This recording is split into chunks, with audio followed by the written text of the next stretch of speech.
Student, welcome back again, welcome to my channel Akhil math classes. तो बच्चों, I hope आपका science का exam अच्छा गया होगा। तो साइंस के एग्ज़ाम हो चुके हैं, तो चलो क्वेश्चन को सारे डिस्कस करते हैं। तो बच्चों, जो पहला क्वेश्चन यहाँ पर देखिए आपके सामने यहाँ पर लिखा हुआ है, how does water help in extinguishing fire. तो देखो इसका सोल्यूशन मैंने यहाँ पर लिखा हुआ है, water helps in extinguishing fire as water decreases the ignition temperature of the combustible material. मतलब वाटर यहाँ पर क्या करता है, हेल्प करते हैं। पूछा है सवाल में कि वाटर किस तरह, मतलब how water helps in extinguishing fire, मतलब फायर को एक्सटिंग्विश करने के लिए कैसे हेल्प करता है वो। ठीक है, तो वाटर हेल्प करता है एक्सटिंग्विश फायर, क्या करता है वो ना, वो इग्निशन टेम्परेचर कंबस्टिबल मटेरियल का जो इग्निशन टेम्परेचर जिसको हम किडलिंग टेम्परेचर भी बोलते हैं, उसको वो क्या कर देता है, डिक्रीज कर देता है। तो इसीलिए वाटर फायर को मतलब हटा देता है, मतलब बुझा देता है बोल सकते हो हिंदी में। ठीक है, एक्सटिंग्विश कर देता है वाटर।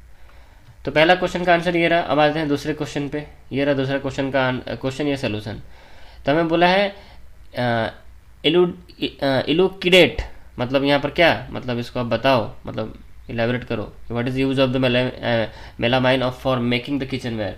ठीक है, तो मेलामाइन क्यों यूज़ किया जाता है किचन वेयर के लिए? तो because melamine is use for kitchen ware because it is a thermosetting plastic, it does not demoulded on heating, therefore it can tolerate heat better than other plastic. तो यहाँ पर बोला गया कि मेलामाइन जो है वो क्यों किचन वेयर के लिए यूज़ किया जाता है, क्योंकि ये एक थर्मोसेटिंग प्लास्टिक है और इसको यहाँ पर डज नॉट डीमोल्डेड ऑन हीटिंग, इसको मतलब मोल्डिंग किया नहीं सकता मतलब हीटिंग से, इसीलिए इट कैन टॉलरेट, बहुत अधिक हीट वो टॉलरेट कर सकता है as compare to the other plastic. तो क्वेश्चन नंबर 2 का आंसर ये है। Question number 3, refractive index can be defined as a both transparent and opaque object, true और फॉल्स। ये सच है या झूठ है, ट्रू और फॉल्स। इसका आंसर का फॉल्स होगा। ठीक है, ऐसे जरूर नहीं कि बोथ ट्रांसपेरेंट ही हो, मतलब बोथ ट्रांसपेरेंट ओपेक दोनों में से नहीं होगा। ओके, चलो आगे बढ़ते हैं। Which colour of light has a minimum and maximum speed in a glass prism. कौन सा लाइट का मिनिमम और मैक्सिमम स्पीड है ग्लास प्रिज्म के अंदर? तो मैक्सिमम हमें पता है रेड, और जो मिनिमम है वो आपका क्या है, violet. Okay, ready next question के लिए। क्वेश्चन नंबर 4 यहाँ पर खत्म, हमारा 5 देखिए। तो 5 ये रहा हमारा question, Arunima runs her toy car on a dry marble floor, a wet marble floor, a towel speed on the floor. मतलब ये 3 चीज़ें यहाँ पर हमें गिवन है, इसको हमें फोर्स ऑफ फ्रिक्शन से अरेंजिंग करना है। बोला arrange the force of friction acting on the car on different surfaces in decreasing order. Decreasing order में करना है हमें, याद रखो डिक्रीजिंग ऑर्डर। तो सबसे बड़े से छोटा, तो सबसे ज़्यादा किस में होगा? यहाँ पर देखो बोला है कि टावल स्प्रेड, मतलब उसको मतलब बिछाया गया है फ्लोर पे। ठीक है, तो फोर्स ऑफ फ्रिक्शन जो होगा एक्टिंग करेगा on the car on different surfaces in decreasing order. तो क्या होगा टॉय कार में? तो पहला सबसे तो होगा पहला टावल, डिक्रीजिंग जो होगा डिक्रीजिंग ऑर्डर में। उसके बाद मतलब सबसे ज़्यादा टावल ज़्यादा होगा, उसके बाद ड्राई मार्बल, उसके बाद वेट मार्बल आएगा आपका। टावल से सबसे ज़्यादा होगा, उसके बाद ड्राई मार्बल फ्लोर, उसके बाद आपका आएगा वेट मार्बल फ्लोर। तो यहाँ पर एक साइन यहाँ पर होना चाहिए, मैं यहाँ पर दे देता हूँ। Okay, question number 6, sportsman uses shoes with spikes, why? Sportsman uses shoe with spike because, क्यों? It helps to increase the friction which helps to grab the ground more firmly. यहाँ पर बोला गया है कि स्पोर्ट्समैन क्या यूज़ करते हैं, शू विथ स्पाइक, क्यों? रीज़न क्या है उसका? ना sportsman uses spikes with spike because, क्योंकि फ्रिक्शन को बढ़ाने के लिए, to increase the friction which helps to grab the ground, ground को ठीक से वो पकड़ पाए जैसे। ओके, टू ये फिर यहाँ पर help to hold the ground firmly, आप ऐसा भी चाहो लिख सकते हो। Question number 7, how is streamline shape helpful for object moving through a fluid. मतलब कैसे एक स्ट्रीमलाइन शेप जो बॉडी है, ऑब्जेक्ट है, कैसे हेल्पफुल रहता है मूविंग थ्रू द फ्लूइड। एक बॉडी का अगर शेप स्ट्रीमलाइन हो तो कैसे इजीली मूव कर सकता है फ्लूइड के अंदर। ना streamline shape helps the object to move through the fluids as it, क्यों? क्योंकि वो आराम से इसलिए जा सकता है क्योंकि वो रिड्यूस कर देता है frictional drag inside the fluid में, फ्रिक्शनल फोर्स को रिड्यूस कर देता है, and it help to overcome the opposing by the friction, में फ्रिक्शन को अपोज करते हुए आगे बढ़ते चलता है। Okay, question number 8, name the underlying principle of a generator. Generator का अंडरलाइंग प्रिंसिपल और किसने इसने डिस्कवर किया था? अंडरलाइंग प्रिंसिपल जनरेटर क्या है? वो इलेक्ट्रोमैग्नेटिक इंडक्शन पे काम करता है, और उसको कौन डिस्कवर किया था? द ग्रेट माइकल फैराडे, 1831 में माइकल फैराडे ने किया था ये discover. Okay, question number 9, what type of energy transformation take place in voltaic cell. मतलब वोल्टेक सेल में किस तरह के एनर्जी ट्रांसफॉर्मेशन होती है? ना वोल्टेक सेल में केमिकल एनर्जी कन्वर्ट होता है आपका इलेक्ट्रिकल एनर्जी में। ओके, तो जिन बच्चों ने लिखा है उनका आंसर करेक्ट है। क्वेश्चन नंबर 10, एक ऐसे बैक्टीरिया का नाम बताओ और एक फंगस का जिसके द्वारा फूड पॉइजनिंग होती है। तो बैक्टीरियम है कि क्लोस्ट्रिडियम है, फंगस, बहुत सारे आपके बुक में लिखा हुआ है, मैंने ये चूज़ करके लिखा है। जो अलग अलग लिख सकते हो चले, कोई दिक्कत नहीं, ठीक है। एस्परगिलस ये जो है फंगस है हमारा। ओके, क्वेश्चन नंबर 10 खत्म। 11 बढ़ते हैं। क्वेश्चन 11 यहाँ पर लिखा डिफाइन रैंसिडिटी, द डिसएग्रेबल, जो यहाँ पर लिखा हुआ है ऑर्डर, जो मैं ऑर्डर जिसका जो टेस्ट यहाँ पर ओ डी ऑर्डर होगा, ठीक है। जो हमें टेस्ट आता है, ठीक है, एक मिनट, थोड़ा सा इसमें गलती हो गया टाइपिंग में। देखो बच्चों आपके लिए कितना मेहनत, मतलब टाइप करके सारा मैं कुछ किया हूँ। जो टेस्ट होता है coming out from the food due to the decomposition of oil and fats in the, उसको बोलते हैं रैंसिडिटी बोलते हैं। ओके, अब बुक का डेफिनेशन में लिख सकते हो, ये तो बुक का ही है आपका। Vijay does not take bath regularly, और हमेशा बात नहीं करता है रेगुलरली, मेंटेन पुअर हाइजीनिक, बहुत मतलब पूरा हाइजीनिक मेंटेन करता है। तो उसको कौन से डिजीज होने का चांसेस हैं? उसको रिंगवर्म हो सकता है या फिर एथलीट फूड हो सकता है, उसको नहाता तो है नहीं, तो यही होगा। क्वेश्चन नंबर 13, एक एनिमल है x with the embryonic development take place inside the body of the mother and the mother gives birth to young ones. Name the animals X on the basis of reproductive methods by shown by it. तो जो animal है वो विविपरस animal है और human being भी हो सकते हैं, ठीक है। इसका आंसर ये होगा। Question number 14, question number 14 to 16 यहाँ पे देखो क्या लिखा है। दो स्टेटमेंट गिवन है, एक लेबल है, एसर्शन और रीजनिंग है आपका, आपको करेक्ट करना है, ठीक है। आपको कोड ऐसा होंगे, both A and assertion reasoning are true, R is correct explanation of A, both A and R are true but R is not a correct explanation of A is true but R is false, A is false but R is true, इस तरह के आपको लिखने हैं। Question number 14 देखो, a good fuel should have high calorific value, एक good fuel का high calorific value होना चाहिए। Coal has a great efficiency then coal का बहुत ज़्यादा एफिशिएंसी है as compare to the LPG. तो यहाँ पर देखो ऐसा कुछ नहीं है कि कोल की ज़्यादा एफिशिएंसी है एलपीजी से, इसका मतलब यहाँ पर ए ट्रू है बट आर यहाँ पर फॉल्स है, ठीक है। क्वेश्चन नंबर 14 में होगा। 15 देखो, अर्थम is not hermaphrodite, hermaphrodite is an organism that produces both type of gamete. एक तो फॉल्स है, उसको हटा ही दो, आर ट्रू है लेकिन, ठीक है, आर को यहाँ पर सही बोला गया। Question number 16, vaccine produces immunity to disease, it stimulate the production of antibiotics.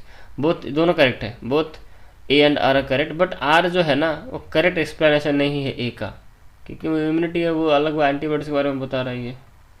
17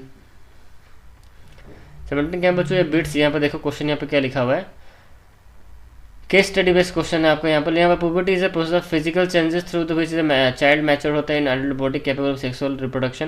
puberty leads to development of a secondary sexual character which further distinguish the sexes. On the average girls birth puberty, girls का जो puberty होता है वो 10 से 11 के अंदर आ जाता है, और कंप्लीट प्यूबर्टी आने के लिए उनका 15, 16, 17 साल हो जाता है। तो boys generally begins puberty, boys का 11 से 12, थोड़ा सा लेट से होता है। Complete puberty at the age 16-17 का लग जाता है, मतलब age compare to boys and girls, girls को जल्दी, मतलब गर्ल्स जल्दी ही कम एज में ज़्यादा मैच्योर्ड हो जाते हैं, ठीक है। The major landmarks of puberty of females in the minutes, the onset of the menstruation यहाँ पर गिवन है। For the males it occurs average at the age of 13। 21st century में उसका बढ़ के average at the with children specially girls reach the puberty. यहाँ पर देखो प्यूबर्टी एज पे पहुँचने के लिए ना उनको यहाँ पर कौन से सेंचुरी में कितनी थी वहाँ पर गिवन है, ठीक है।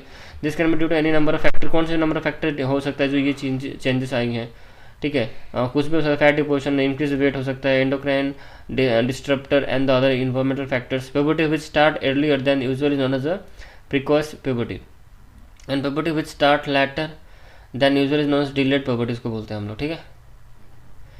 तो पहला क्वेश्चन यहाँ पे क्या है, टेस्टेड सीक्रेट क्या सीक्रेट करता है, तो पहला क्वेश्चन, तो इसका आंसर होगा टेस्टोराइन करता है, ठीक है।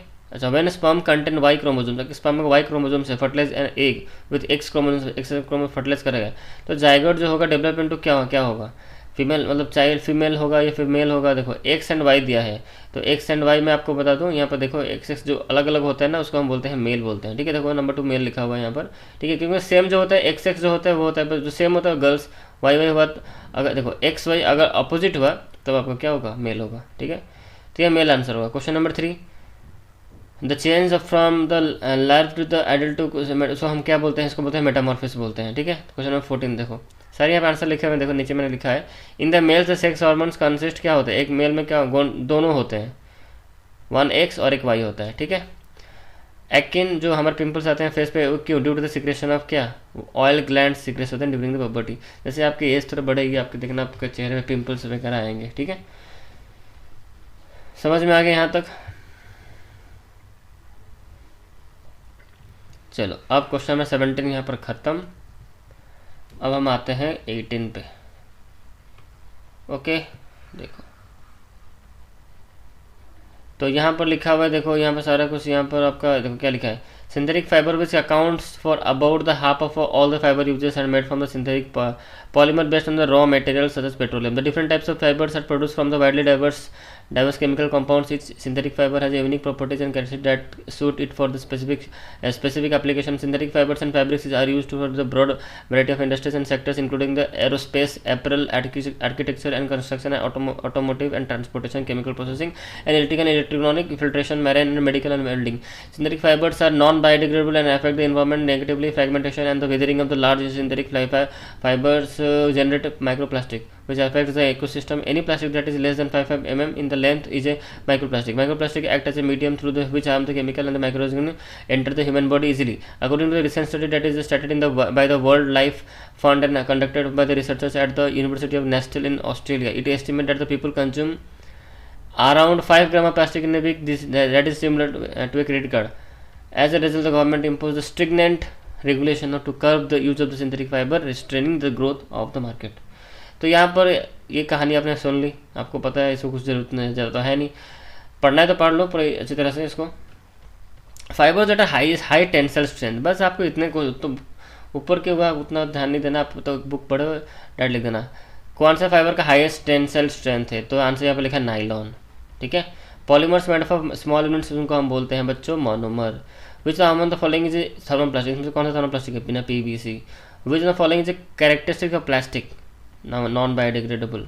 ओके, प्रैक्टिस 4R जो हमारे क्या है, reduce, reuse, recycle and recover है, ये हमारे बुक में लिखा हुआ है। तो ये सारे क्वेश्चंस का आंसर यहाँ पर खत्म। क्वेश्चन नंबर 18 यहाँ पर खत्म होता है हमारा। अब हम आते हैं क्वेश्चन नंबर 19 पे।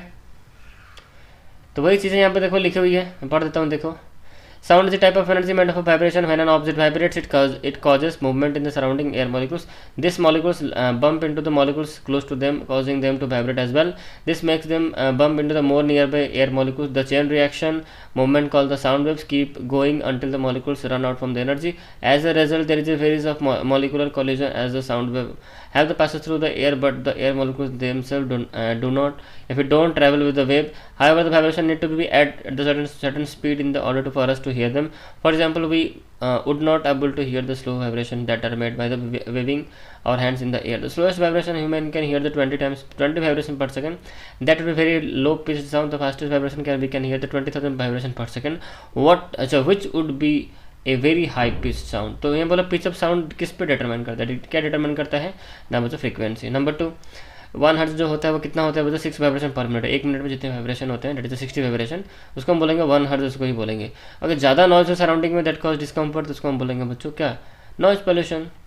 द इनकरेक्ट स्टेटमेंट, इनमें से कौन सा इनकरेक्ट स्टेटमेंट है, man cannot here sound by the bats, ये इनकरेक्ट स्टेटमेंट बोले इसमें से कौन सा है। तो साउंड यहाँ पे देखो, ये तो सच ही बोल दिया। Light travels much faster than sound, ये भी तो सच ही बोल दिया। ये बोला sound travel faster in air slower in iron, ये तो भाई गलत है, सॉलिड में ज़्यादा करता है ना। तो यहाँ पे आंसर 4 नंबर का आंसर क्या होगा, आंसर साउंड ट्रैवल फास्टर, नहीं, स्टेटमेंट एक इनकरेक्ट है। Okay, sound, next question, sound is produce by the humans by vibration produce in, कहाँ पर, साउंड ऑब्वियसली वोकल कॉर्ड ही है हमारे पास, और कुछ तो है नहीं। ओके, तो बच्चों क्वेश्चन नंबर 19 यहाँ पर हमारा ख़त्म होता है, और बच्चों बाकी क्वेश्चन हम लोग नेक्स्ट ये में डिस्कस करेंगे। ओके, नेक्स्ट पार्ट 2 में डिस्कस करेंगे। तब तक इस वीडियो में इतना ही। आई होप आपको पसंद आएगा, सारे क्वेश्चन आपने अटेंड किए होंगे। तो बाकी क्वेश्चन नेक्स्ट और एक पार्ट आएगा, उसमें हम बाकी क्वेश्चन डिस्कस कर लेंगे जो भी आंसर आपके होंगे। ओके, तब तक इस वीडियो में इतना ही, चलो बाय।